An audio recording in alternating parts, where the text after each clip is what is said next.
Hello guys, this is Jarrell. In this video I'll be showing you exactly how to move any application that you've downloaded to your phone into your SD card. The first thing you have to do is you have to enable developer options.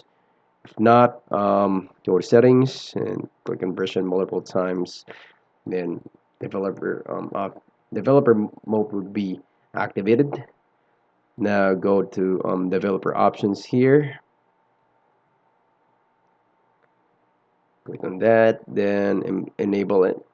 In this case, it's already been enabled. Just scroll down to the most bottom part, and then check this one. Always allow apps on external. Force allow apps on external. Now, what that would do is that I would force all three applications to be moved to the SD card.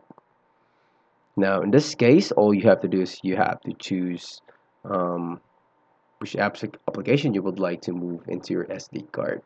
Now, you'll have to go to app management.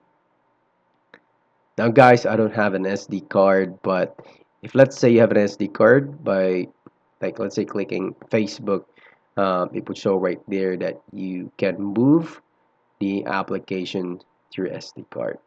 Now, if you like this video, guys, make sure to like and subscribe.